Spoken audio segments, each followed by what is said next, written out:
bila kita naikkan muka kita nampak pula ada lelaki-lelaki. Okay, lelaki-lelaki yang handsome pula tu.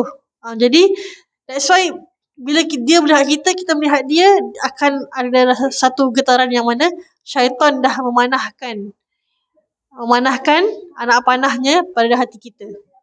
Sebab tu kita rasa getaran. Okay. Next one. Okay.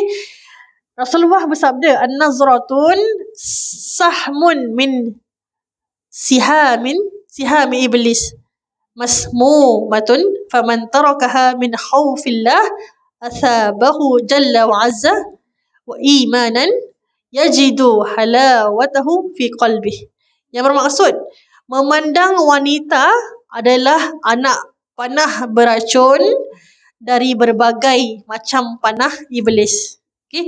Barang siapa yang meninggalkannya kerana takut kepada Allah, maka Allah akan memberikan balasan iman kepadanya yang terasa manis baginya. Ni untuk lelaki lah. Sama juga untuk perempuan sebenarnya. Okay. Kalau lelaki tu dia jaga mata dia tak melihat wanita selain daripada wanita yang mahram lah, yang boleh untuk dia lihat, Allah akan berikan dia kemanisan iman. Bila kita tak dapat benda, tapi kita nak benda tu, tak dapat. Sekali Allah rezekikan kita untuk dapat, kita rasa apa? Kita rasa happy kan? This is what I want from dulu. Tapi kalau kita dah terbiasa dapat. Macam example. Dapat. Kita nak apa dapat. Nanti bila kita at the end of the journey, at the end of the whole situation, kita akan rasa indifferent. Sama je. Semua sama je. Sebab apa? Sebab kita dah lihat. Kita lihat wanita tu cantik. Kita lihat wanita tu cantik. Kita lihat itu cantik. Kita lihat dia, kita pacaran dengan dia. Last. Nanti bila kita dapat isteri atau kita dapat suami, kita rasa macam sama je. Sebab apa? Dah tak ada dah kemanisan iman tu. Bila kita jaga mata kita tak melihat orang lain, kita tak melihat perkara yang haram, nanti bila kita dapat dengan orang tu, atau kita end up kita dapat apa kita nak, kita akan rasa macam the sweetness of iman. Macam gitu. So kenapa zaman sekarang kalau kita bukan di sini lah, maksudnya anak-anak muda sekarang mereka suka mata air kan. Mata air tu pacar semua tu agak bahaya lah. Bahaya sebab apa? Sebab kalau mereka tu berkawan sampai kahwin, okey lagi. Tapi kadang-kadang sebab syaitan ni dia suka kacau kan. Sampai mostly ataupun ialah half of it ends up in berzinah. Itu yang paling takut lah. Saya rasa itu paling benda yang seram dan juga takut untuk para ibu bapa lah. Okay. Kat mana-mana pun lah. Bukan Asia je, bukan kat sini je, tapi saya rasa semua parents akan rasa macam gitu. Tak nak anak terjebak dengan perkara yang tak baik kan. Tapi sekarang terlalu banyak sangat. Tak payah tak payah berpacaran pun dah boleh berzinah sebenarnya. Dengan diri sendiri, sendirian, melihat perkara-perkara yang tak baik, melihat gambar-gambar yang kotor, tu semua dah boleh zina sendiri dah. So that's how kita nakkan jaga hati kita lah. From our eyes, dia akan lead to the heart problem tu. Nabi Isa AS pernah bersabda. Nabi Isa sendiri pernah bersabda, awasilah pandangan dan penglihatan kamu, kerana pandangan itu mampu atau boleh memercikkan nafsu keinginan, dan ini cukup membuat seorang terpesona. Bila kita lihat seseorang tu, kita rasa macam alamak, ada getaran sikit, ada macam orang kata getaran cinta. Itu semua bedek lah, bukan getaran cinta. Itu betul. Itu betul. Kecuali kalau kita melihat suami kita ataupun isteri kita, itu betul lah, baru getaran cinta. Itu yang dihalalkan. Yang kita tengok kat luar semua, handsome-nya lelaki ni, example lah, tu tak boleh. Tak boleh melihat perkara-perkara yang bangkitkan kita punya keinginan. Sebab kita akan mula berhayal. Kita akan, macam mana kalau aku kahwin dengan dia, example. Macam mana agaknya kalau kita pergi sesama, kita pergi pantai, pergi petangan, kan? Kita dah mula berhayal. Perempuan lagi kan, suka hayal. Jadi, sebab tu bahaya. Bahaya. Bahaya sebab kita, we live in our own dreams. Kita suka berhayal dan hayalan tu, hayalan yang tak bermanfaat lah. Bukan betul pun. Reality. Example, bukan kita dengan orang tu pun. Entah-entah orang tu pun dah dengan orang lain. Kan? Kita yang macam syok sendiri ke apa gitulah. Lagi-lagi kalau kita suka apa pelakon ke kan. Mak kilau ke apa semua tak tahulah. Yang penting kalau lagi suka ini ke apa. Jadi kita hayal-hayal padahal orang tu dah dengan isteri dia ke dah happy-happy, kita yang macam yang masih lagi hayal-hayal lagi. So that's why kita kena jaga pandangan kita suka sekadarnya lah. Bukan sampai macam nak apa-apa gitulah. Suka sekadarnya tu je. Okay. Rasulullah SAW bersabda kepada kepada Ali ibn Abi Talib radhiyallahu anhu, wahai Ali, janganlah kamu mengikuti pandangan demi pandangan. Dibolehkan bagi kamu hanyalah pandangan yang pertama, bukan pandangan yang selanjutnya. Okay, kalau misal kata kita pergi restoran, kita pergi kedai, nak masuk sekali ada lelaki keluar handsome pula tu, tertengok boleh, tertengok sampai dia keluar, tu yang tak boleh. Tengok sampai dia keluar pergi sana pun kita masih tengok, tu tak boleh. Tu tak boleh lah. Okay, pandangan pertama boleh, tertengok boleh, dia lihat, saya lihat awak lihat saya boleh. Tapi kalau saya lihat lagi, itu yang tak boleh. Pandangan pertama dibolehkan, bukan halal tak kata halal pun, tapi dibolehkan. Sebab takkanlah Allah tu kejam, kan? Takkanlah Allah tu kejam, takkan tertengok pun dosa, tak dosa. Tertengok boleh. Tertengok, cantiknya kakak ni, example second time tengok haram. Tapi untuk wanita tak kisahlah. Kita bukannya nafsu dengan wanita kan. Maksudnya kalau kita nampak kakak cantiknya, masya-Allah, kita memuji dia. Kita sandarkan pujian tu pada Allah, itu boleh.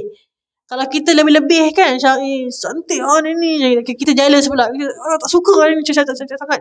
Kita tak boleh lah, itu tak boleh. Itu dah dengki kan, tak boleh. Maksudnya di sini apa yang Rasulullah kata, pandangan terhadap wanita tak boleh berkali-kali. Okay, so macam mana kalau kita pernah tak laki-laki, kita nampak laki-laki yang melihat wanita lain, tapi lihat, kita pun rasa as wanita, kita rasa macam jelek kan, macam apa ni lelaki ni tiap-tiap orang je kan, kita sendiri rasa jelek. So apa lagi kalau benda tu terjadi pada kita. Saya pernah nampak satu lelaki ni, dia asyik tengok kawan saya, padahal kita nak pergi beli roti john beli makan. Sekali kawan yang orang yang tukang ni lah, dia tukang cashier ni lelaki, dia tengok kawan saya. Okey lah, saya biarkan lah. Sebab mungkin nak order kan. Nak order takkan tak tengok kat bawah pula kan. Kita kena order, kita kena macam muamalah kan. Kita tengah nak berniaga. So kita dibolehkan untuk kita melihat. So dah tengok okey lah. Lepas tu kita duduk satu tempat tu, jauh juga daripada kedai tu. Dia dah tengok. Dia tengok kita orang. So itu pada saya macam pandangan yang tak baik lah. Sebab dia macam mengintai-intai. Yes, of course lah, wanita ni kawan saya memang cantik, tapi lelaki-lelaki patutnya menjaga pandangan. Padahal dia tak buat apa-apa pun. Dia order roti john je. Dia bukannya nak beli ni. Dia tak payah cakap gitu pun. Maksudnya we are being normal. Tapi lelaki kan suka perkara-perkara macam ni. Dia suka lihat wanita cantik. Jadi kita as wanita, we have to be firm. Okay, kita kena firm. Kalau kita nampak lelaki ni macam asyik nak lebih-lebih tu, kita we have to stand firm. Kena cakap dengan dia ataupun just leave the place lah gitu. So lepas tu dah dapat kita punya roti john, kita balik terus lah. So far tak ada apa lah. Cuma itulah, kawan saya pun cakap dengan saya macam dia tak selesa lah, sebab lelaki asyik pandang dia kan time tu. So saya kata dengan dia, betul jugalah. Saya kan dia takut dia shock sendirilah, macam lelaki tengok dia je. Tapi actually betul lah, saya pun cakap saya nampak dia macam gitu. So kita tak nak pergi tempat tu lain kali lah. Sebab matanya suka melihat benda yang tak baik lah. Okay, kita ada tinggal lagi 1 minute. Okay, saya nak terus skip. Okay. Kalam Imam Habib Abdullah Al-Haddad mengatakan, seorang mukmin sejati hendaklah memelihara dirinya dengan baik. Kenapa? Kena memelihara dirinya dengan 3 perkara. Tidak melihat orang mukmin yang lain dengan pandangan yang rendah atau hina. Kita tak melihat orang dengan pandangan yang kau ni aku paling bagus lah daripada kau. Tak boleh gitu. Okay? Tak boleh menghina pun. Okay? Tak boleh menghina pun. Yang kedua, tidak mengintip-ngintip aurat ataupun aib seseorang. Okay? Kalau kita tak tahu aib dia, tapi kita cari tahu aib dia, itu tak boleh. Sebab kita mengintai-ngintai. Kita nak tahu dia punya kelemahan. Itu tak boleh. Okay?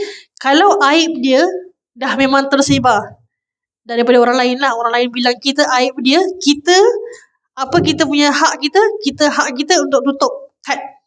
Orang bilang kita aib dia. Example, kau tahu tak, dia kan macam gini tau. Ni. Kita punya tugas, cut off. Okay? Jangan simpan dalam hati kita. Dengar tapi keluarkan. Tapi dia cakap pasal kau ni, dia kata kau gini-gini. Lagilah kita kena cut. Sebab saat tu syaitan akan cakap dalam hati kita, dia cakap pasal kau ni. Kau tak cakap apa-apa pun pasal dia. Kenapa? Dah sudah. Nanti syaitan akan overthink kita. Kenapa dia macam gini? Saya baik dengan dia tau. Saya selalu belikan dia gini, example. Padahal orang ni bukan maksud dia nak api-apikan. Kan? Kadang kita pun salah faham juga. That's why apa yang kita dengar, apa yang kita lihat, kita kena tapis. We have to filter. Okay? Bukan IG je yang filter. Telinga kita pun kena filter. Okay? Yang ketiga, tidak selalu melihat kepada kelazatan dunia dan merasakan keselesaan. Bila kita dah rasa selesa kan, kita akan nak nikmat je. Sedangkan dunia tu memang nikmat. Dunia tu memang manis. Tapi dekat akhirat, lebih manis lagi dekat syurga. Okay? Syurga tu dihiasi dengan kesusahan. Syurga tu dihiasi dengan penderitaan. Bukan kemanisan. So jangan kita sangka kat sini kita enak-enak, kita bermalas-malasan, kita akan masuk syurga. Tak. Takut bila kita kat sini selesa, nanti kat sana kita masuk neraka. Sebab bila kita derita di sini, maksudnya bukan suruh kita derita tau. Tidak. Maksudnya bila kita susah di sini, susah apa? Susah kita menjalankan tanggungjawab, susah kita beribadah, kita rasa penat, kita rasa kenapa kita kena buat ni, kenapa kena kita buat tu. Taat, kita sabar dalam ketaatan, itu lebih manis berbanding dengan manisnya kita dekat dunia ni kita tak buat apa-apa. Okay, tak apa, kita sabar sikit. Okay, sabar, kita kena buat apa, kita kena kerja, kita kena solat dia waktu, kita kena puasa, tutup aurat semua kan. Kita kena sabar. Nanti insyaAllah dekat syurga Allah kasihkan perkara yang lagi baik lagi. Okay, amin insyaAllah. Saya rasa itu sajalah. Nanti kita akan sambung pada minggu hadapan. Minggu hadapan pula. Next month. Tapi kesimpulannya, apa yang saya nak bilang, mata dan telinga adalah 2 anggota yang mana merupakan pintu terdedahnya sampai ke lubuk hati. Sebab tu, okay, kita kena jaga hati kita, jaga mata kita. Okay, perlu untuk selalu muraqabah dalam setiap hal dan setiap langkah kehidupan. Muraqabah tu apa? Muraqabah tu sentiasa diperhatikan oleh Allah. Bila kita sendiri pun, kita tahu yang Allah tu perhatikan. So, kita akan buat maksiat. Okay? Okay. Aku qauli hadza. Itu saja. Ada apa lagi? Ada yang nak tanya soalan ataupun saya boleh tutup saja? Ya, sudah habis. Ya? Boleh saya tutup Okay, kita sama-sama tutup dengan tasbih kafarah dan suratul As. Boleh?